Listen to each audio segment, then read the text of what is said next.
That's on best in the Gunko Yom, but the Johnson China, my junior, any person of here. I'm to my bomb, I'm seeing Nipa 5 by me, who are Nipa 3, but Nipa 20 dear, me Nipa Bomber. Auntie, Samoa, see, you know, Eho and Como, and no, na, and if you are and Potom Ho, essay and penny formula, and tentam cry, Yimaza, and tentam kaba. No may that you could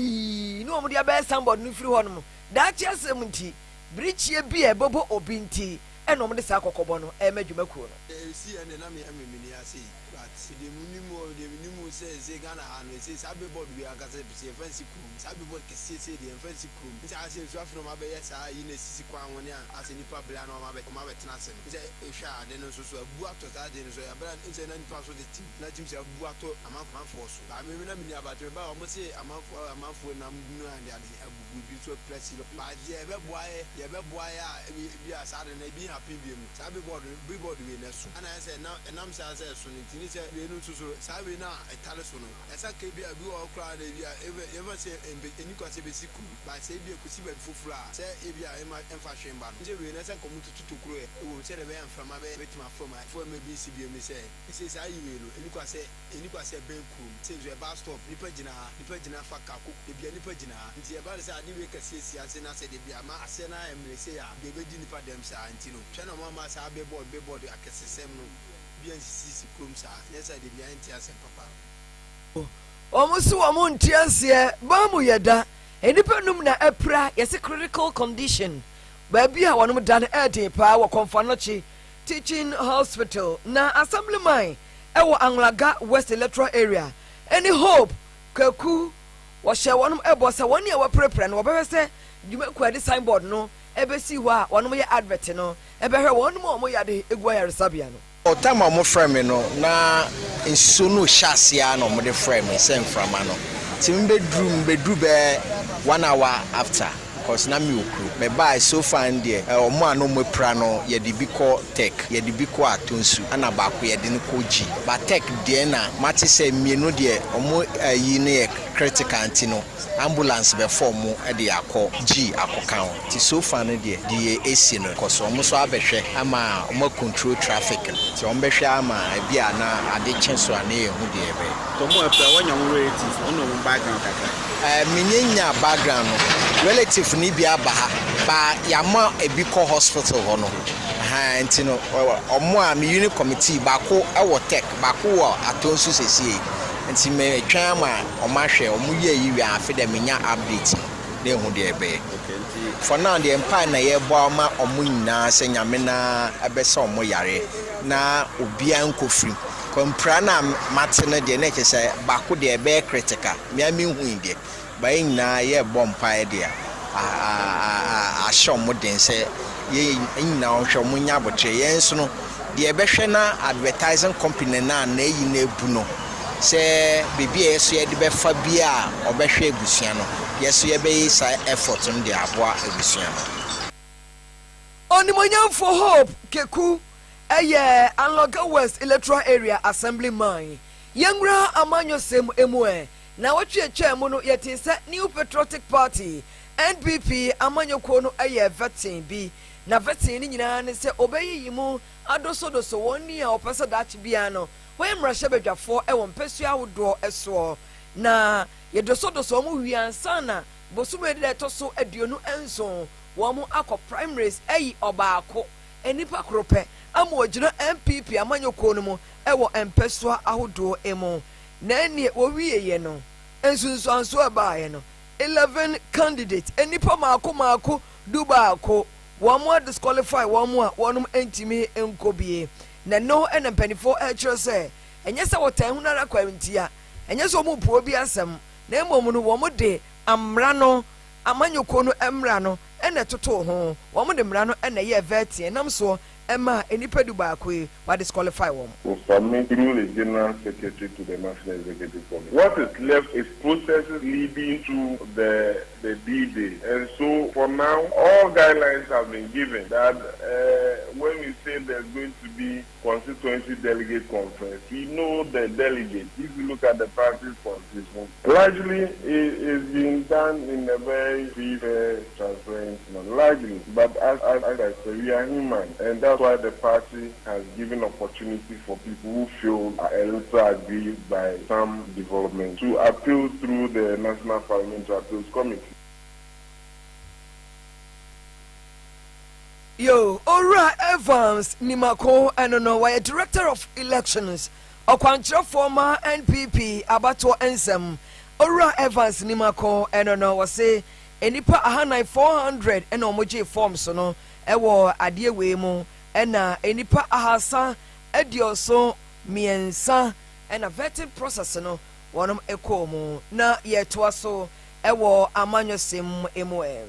Yeko efifi mantemu Central Region asin South ena yedri na emabunu bia omuso omu ya concern asamha wo omu ntom beka concerned youth MPP wo mu sin samha wonu papa say amanyoko nu mpanimfo wo mu nsori pa no mu hwe say hwehwe ni mu bia kwaso amanyoko nu mu no minim we ekwaso amanyoko nu mu no minim we di onka ho ekwaso amanyoko nu mu no wo hwe ho asam nka se de be ya ebefro nye sa pa dia dachi bia no ebema ayo amanyoko no atete apansam ebema amanyoko no mu acheche ewo Asin South abato empeso no no ene oka empani force afimpim yenu ene nwotwe ene afimpim yenu ene aduonu no mu no ensensem bia esi ye no entwaye yo enti enho asam no yebekwa akofa ene no ede aba yo ora Ebenezer Kran eno no ya desre dia aye desre MPP mpanifo ifi na nado so na be de akire ene MPP mpanifo nyina ni vetting committee omo yi won so omo ve bibiara awo pepa se obegina as a parliamentary candidate no so se no fata no be kana semache delegate no na delegate no so to so aba e person mpanifo no ya twa ma si so say de see 2020 no e bi say bi say 2020 no ye ko hawo bebre tinipa mienu miensa bia yiwa muti na say hyehyere tie no oma converting okay cool na eni so no say ye pese ye na so mo kura pese mo say ka ewie no say de ye no ba bia no e de for na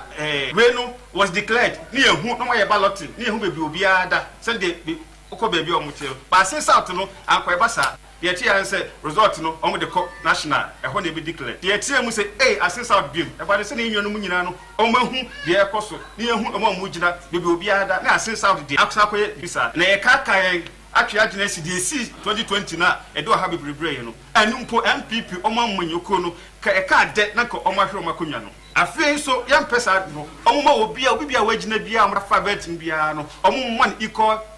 playing ground omo obia omo ntutu obia sa say Asin youth no yenmu obi a wagina bia sa o Asin de hye pepepe omo nyina so ye party mba ntie mo obia equal ground no obia nka na sam enche delegate no na adan de no mpa o delegate no behu se officer no fata se o gina no ombeto ama no yo ora Ebenezer Kran eno wona agiremu akasa ama wonom se no mabi enkoye ewo mansi no emom yegina emfifi mantemu ayenko efutu empotem ho Honorable Alexander Fenyo Markin Deputy Majority Leader osanso ye mrashabadwani ewo honom chese mrashabadwamu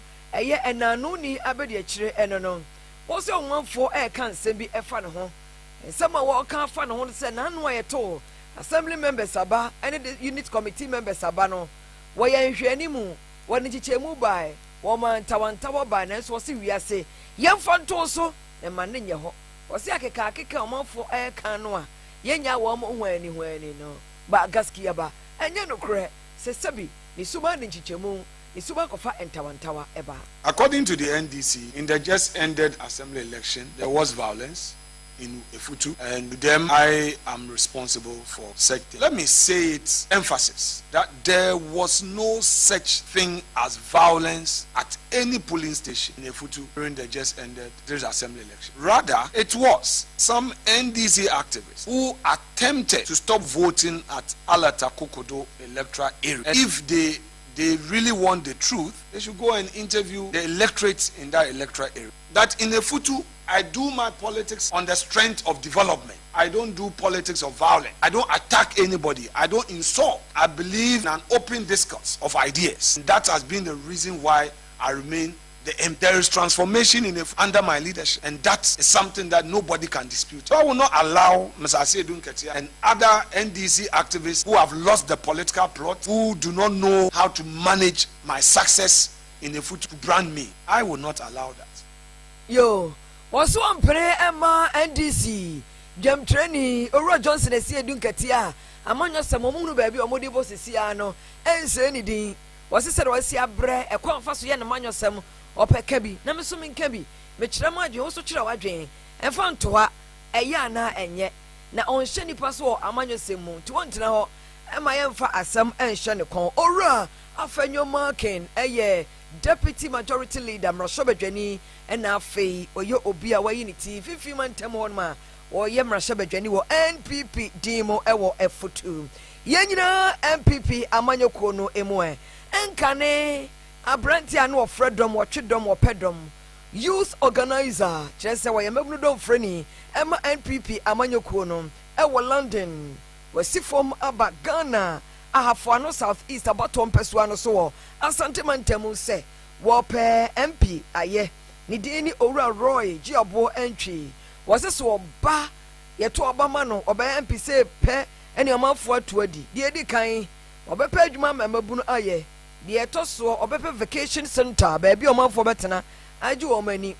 executive club onso obebie bi e wo hono afa open door policy and say obema kwa ma obia ba ne nchen obema kwa ma bibia mu da ho fan e wo empeso anaso nti watwe ne ti o omanfo nso ni mu omanfo ma na kwa abane anye na trase 5 point agenda memory one on the same the Bama 5-5 this is the grassroots the delegates 5-5 no meboa amayate former executive club there was a former executive club now so the so by we are if I couldn't say or they are also quote number 2 when you know the policy the chief actually they have a contract for winning contract in ubuso so because the contract with this was said meboa register business units ama new constituencies win electoral areas 21 na ye are some national procurement database no so at na compete for tender any bid e will come as assembly before sending baba ye no me see mama sanse ye fancy party of the near fan kai see ekrum tin ko before sending baba no ma created 50 job opportunities within the last week ya me ka say before sending baba no ma to mfidi mfidi me say be occasion center mamu ma base the Cebu politics will be share MP or na matumu botum na je na Cebu na for ma base sa na manye because na metia ma mumu agidamo na so na mugidamo na so asebe me ba be frame so mumu enko freedom ne ye really elections aye easy amo ma base me open door policy and then me call around the number ma obia wa around the policy site no so ma print ama every single individual the term number go at you say me ba na cement we anya sa anya ma 5 me kan mu 3 isa ka 2 number which is 2 year former executive club and a contract now me very services amo so by mu 3 out of 5 yeah na upia me on the 27th 2 na can the administrative work e be ama aso ani Ora Roy Giabo no was over half no South no enye se uhiana Master Mankakra kodi mamkakra nkodi kakra bedi mamkakra da bi momata so enye nu nti no oba ye nyina ye mpuntuo enti no oba ye enye mambi nkodi asem abato afimu enewo 2024 omanfo ehwo mu butu the oya campaign the ono so be abato so obia aye ready yenye beto oban so yehwehwem ni akwakoto the abato no ese no ye ohia so be mrahye badwani die obehia so be baba president ewo omayimo chief justice aye Ghana temo for panyi ne din ene justice Gertrude Tokono wose yensem twerefo yenso ye nie ye futuo enie na dwentwerefo ye ho ene se idrabato se ya na obi kan kase no a otibi chemu na aka kra bi no agipui cheze die friend sensationalism no eno faso bia enimo si ebetu mu nchine yede mako je ne kakra wentia ne pepre asam ne ntisa nwa penti bia ka ho wose ne de enye Ghana abato ya ye betu yi ye pe enwuti fafa zaman lafia hejole asomdwe nko a na frafani so aka se imma ho ye nyina ye hwe se ye beto aba no ye beto awie ni nyina asomdwe bedi ahim e wo Ghana memo ha. All know that we have elections coming up this year, and elections make everybody nervous. It doesn't make you nervous because it gives you a lot of limelight. Suddenly, you have everybody is interested in the reporters. That's where your stardom comes from. But you are the makers. You are the breakers. You could be the breakers of the peace. You could be the breakers of the peace, because when it comes to elections, for instance, the rest of us will just go and cast our votes. The citizenry will cast their votes, and then you present. Now, if in your presentation there's unnecessary sensationalism, that could trigger off situations which then we have to resolve. My hope is that through this year, you will do your best to learn the intricacies of the legal structures around elections. For instance, it's not enough to say that, oh, elections are won or lost at the polling station. Justice Gertrude Tokono, assign to Central for say, Omohunu baby, Omujumedi Ekopem, Omuncha Embra Efa, Amanyosem, any abato home. Na mamu de bre eti wonu juma in the Jachikwesin matter, which is still sub judice. And I'm not talking about the content of decisions, but I'm talking about structure and procedure. You will discover that that case has dangled into 3 areas of law, and those 3 areas of law were adjudicated in different forums. There was a constitutional issue, then there was the election issue itself, the election dispute itself, then there is the criminal aspect. Now, the election dispute itself was heard at the High Court, which is a court with jurisdiction to determine election issues, and then an appeal went to the Court of Appeal. Now, under the Constitution, appeals in parliamentary elections end at the Court of Appeal. It is a very interesting phenomenon. It is one of those few cases that are not allowed to come to the Supreme Court. So when the Court of Appeal finishes its work, that's it. You can't appeal to a Supreme Court. And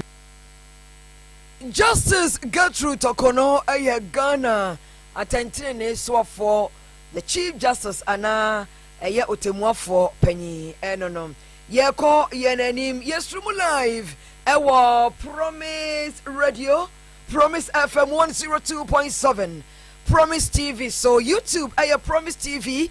Promise Radio 102.7, Yeko, Yenim. Yawa dum bosaba abrosani mua wene a new baby yabafa frokra yawono na yakoya ni mababi ni anyaso bekwa krosini kwantrefo a wo hwe National Commission for Civic Education eye dwumako a ehwekyerɛkyerɛmanfo Ghana for asade nipa asade e wo Ghana mra ho panyi din de Martha Nneka Opora wose afia pem ahankro ediokro mienu amamra wotintim ye no eno enema Ghana enya ne fa hodie eno na kyerɛ ododo amamo democracy eye adwuma eno na kyerɛ Ghana ede ne ho na wokyerɛ mu sɛ afia pem ahankro ediokro mienu amamra no ema obi o Ghana ha bia kyɛfa soronko eno na broni friend fundamental human right Nechi DMBU as a Wofa 1992 Constitution amamo nhyehyɛ ne ɛho amamra ɛwɔ hɔ a ɛyɛ mra kuni a yɛdibu ɔman a wo sɛ ɛbɛma Ghana saa yɛ independence no ɛbɛnya yɛbrofo broni bɛka sɛ mini ɛbɛma no enya nyinasoɔ ɛbɛma no yɛnya focus ɛma yɛnya drive ɛma yɛtumi hyehyɛ yɛni so ade mu azɔman ɛne nneɛma a yɛpɛ sɛ yɛyɛ azɔman yɛfa ahodie ɛsɛ sɛ obi enya yɛsɛdeɛ nti sɛ after independence no sɛ ɔman no bɛtumi ayɛ ɔman a na ɛgyina constitution so ana yenya constitutions enya constitutions enya ye 1992 ena constitution edika Ghana yenya ye but wo hwe ye constitution anyini abeye penini para 1992 constitution as is celebrating 32 years ye to me ehya se ye de ye adwuma na wo hwe se de nyema me bobo so constitution e de amaya se nye ye constitution ya chapter 5 of the constitution am a fundamental human right ka ho ka metumi aba me se wa ka tembia maninje ho me ba na nka mabedi wasotro se panyan na mafa me ho adi but enam say constitution emma obi ase who fundamental right freedom of speech association freedom of religion eka ho eni de eka ho bebra ka be mo mani mo ye sakasaka pa Madam Neka Opora esa to aso se obi a onfa amamra anya adwuma na so ye kolo papa na adwen no ayetitile aye okolampe e wo se sabrei oni kono esa cha na adwen no hwese wo de Ghana emra ebe na adwuma. The funny aspect of us as a people as Ghanaians say aye won say aye tie nkrofo se wo adwuma mu kra de oya kwadwu nipa no aye say oye smart. So we hail negativity. The also pay juma or the peri ye juma no. Yes, nitiri mode. Onye ni papa. Woko can say why never Ghana ye. So our problem, and it say ye behave with a colonial kind of mindset. I say ye bibia tia or minor ye timuno. Meanwhile, and we are behaving to say ye nkahu, but ye also no mind ye there. And so as I say, you know ye bo mind who buy and guided jealousy.